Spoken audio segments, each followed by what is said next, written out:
बादशाह अकबर एक सुबह उठते ही अपनी दाढ़ी खुजाते हुए बोले, अरे कोई है? तुरंत एक सेवक हाजिर हुआ। उसे देखते ही बादशाह बोले, जाओ जल्दी बुलाकर लाओ, फौरन हाजिर करो।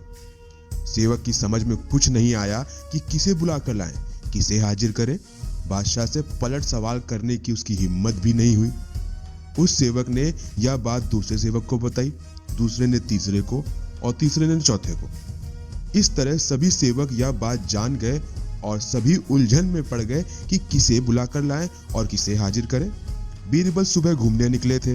उन्होंने बादशाह के निजी सेवकों को भाग दौड़ करते देखा तो समझ गए कि जरूर बादशाह ने कोई अनोखा काम बता दिया होगा जो इनकी समझ से बाहर है।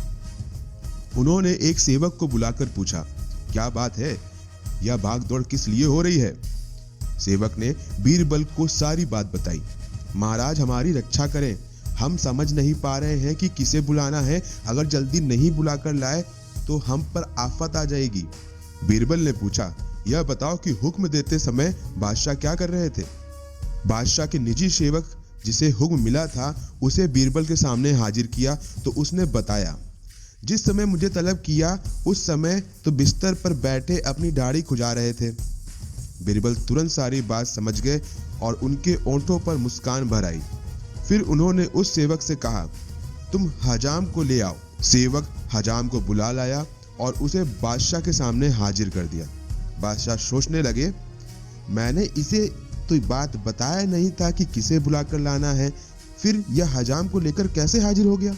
बादशाह ने सेवक से पूछा, सच बताओ, हजाम को तुम अपने मन से लेके आए हो या किसी ने उसे ले आने का सुझाव दिया था?